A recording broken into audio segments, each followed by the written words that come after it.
কয়দিন হয়ে গেল গা, তুই এখন আমার টেয়া যাস না? তোর টেহা নিচ্ছি দে, তুই বেশি হয়ে গেছিস গা। তোর টেহা ম্যাচ কে দিয়ে দিমু, ইউ ক্যান চ্যালেঞ্জ। রাফি ভাই, কি কস? আমার খুব দরকার, না করো না, 1500 টেহা দাও, আমার খুব দরকার, না করো না। দে ধর আগে দেখি।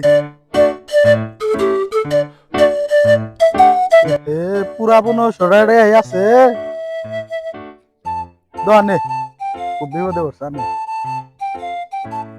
ভাই তুমি আমার খুব উপকার করলা, এই ঋণ আমি তোমার কোন দিন শোধ করবো ভাবনা। বিশ্বাস করো ভাই, এই ঋণ আমি তোমার কোন দিন শোধ করবো ভাবনা। ধরো ভাই জায়গা। ভাই এই যে নে তোর টেহা, তুই যে ভাব শুরু করছা, এরপর থেকে তোর হাতে আর কোনো সম্পর্ক নাই, তুই থাক, আমি গেলাম। এই শালাক পাইছি আজকে। আর তুই কয়দিন ধরে টাকা নিছিস আমার কাছ থেকে? এই কি হয়েছে আগে তো কবা তুমি। তুই কয়দিন ধরে টাকা নিছিস আমার কাছ থেকে? দেয়া যাস নাকি? হ্যাঁ, ফাইল বেসিস নাই? এ ফাইজলামি কোনে, তোমাকে আমি টেহা নিতে এলা কই নাই যে এই ঋণ আমি তোমাকে কোন দিন শোধ করবো ভাবনা। তুমি বিচারটা হবে, বিচার কার পাশে যা।